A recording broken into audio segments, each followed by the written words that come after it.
加密货币市场上演一夜惊魂。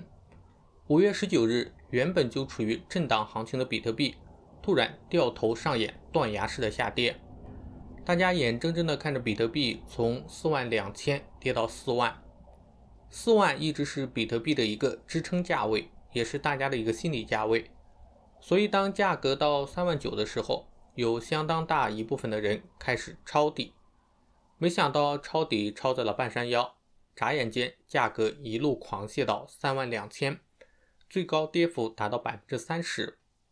而第二大加密货币以太坊跌幅更是达到吓人的 46%。 大家都傻眼了，这种自由落体式的下跌已经多年未见。根据比特币家园网统计，在19日当天，各大虚拟货币交易所爆仓总金额为 70.06 亿美元，折合人民币约460亿。这个数字创造了加密货币历史上单日最大的爆仓记录。今天就和大家聊一聊此次加密货币市场为什么会出现历史最大爆仓，谁是罪魁祸首。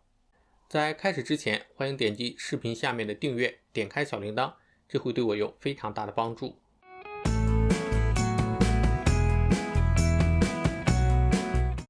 暴跌之后紧接着是暴涨，比特币在3万美元附近，以太坊在2000美元附近开始有大笔资金入场抄底。随后比特币价格回弹到4万美元附近，以太坊回弹到3000美元附近。这次暴跌暴涨再一次证明了一个结论：比特币等加密货币是一个极度控盘的市场，价格很容易被持有大量比特币的大户操纵，小散在大户眼中只是一只待宰的羔羊。造成这次加密货币市场价格雪崩式的下跌的原因有很多，比如说特斯拉暂停比特币支付，并指出比特币存在环保问题。有人担心特斯拉已经抛售了手中的比特币。比如说前段时间各种动物币泛滥，存在着大量的投机泡沫。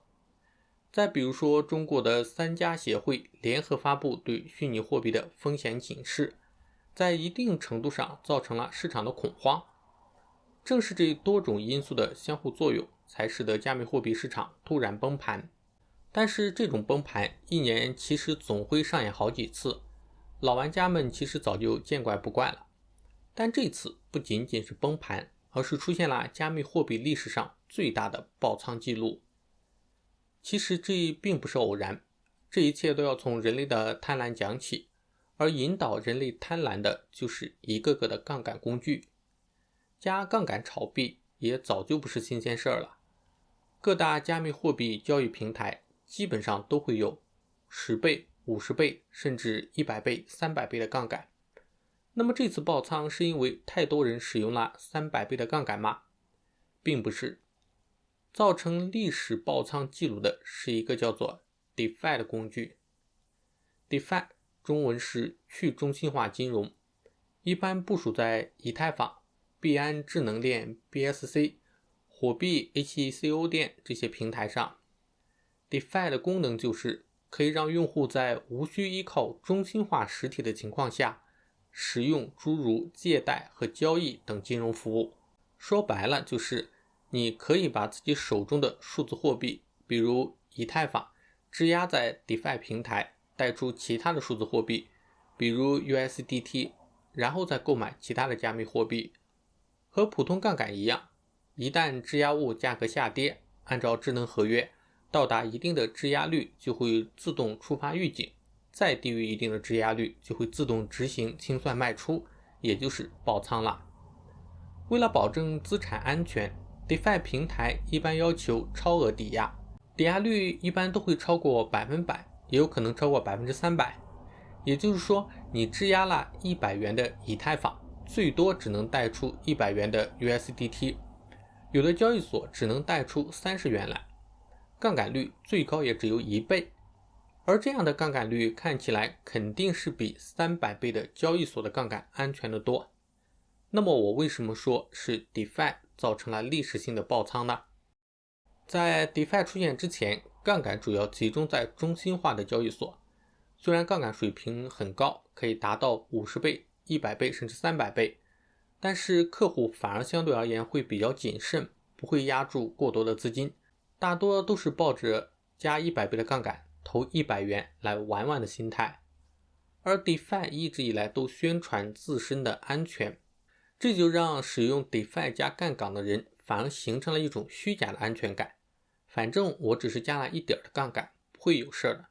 抱着这样的心态，大量的炒币人轻易的就投入了规模比较大的资金，他们质押了自己手中的以太坊，换取更多的稳定币，再用稳定币去购买更多的以太坊。这就有点像炒房团的做法，先买房，然后用这套房子申请贷款，贷款到了之后再买新的房子，再申请贷款买房，一直滚下去。只要以太坊的价格是上涨的，即使是质押是超额的，也能够获得收益。同时，由于越来越多的以太坊被质押，暂时失去了流动性，又反过来促进了以太坊价格的上涨。但是如果说加密货币的价格掉头向下，这种模式就会反过来引起连锁的踩踏反应，造成以太坊价格的加速下跌，下跌后又造成质押率进一步下降，触发强制平仓。而如果说交易堵塞，更是容易在短时间内造成场外的资金无法及时进入补仓，造成螺旋式的下跌。这次爆仓就是因为短时间内币价下跌过快，先是中心化交易所的杠杆爆了之后轮到了 DeFi 链上的这些合约，大家都抢着平仓，把以太坊弄得很拥堵，手续费特别高，进而形成了连锁的连环爆仓。这就导致一些原本觉得不可能有风险的合约也开始爆仓。5月19日极端行情链上拥堵时，以太坊的每笔转账手续费高达1000元人民币，而此前的手续费才仅仅160元人民币左右。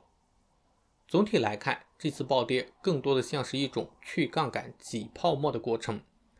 这次大跌洗出去更多的是加了杠杆的人，而持有加密货币现货的人相信这样的跌幅已经见怪不怪了。暴跌发生之后， ARK 基金创始人木头姐说了，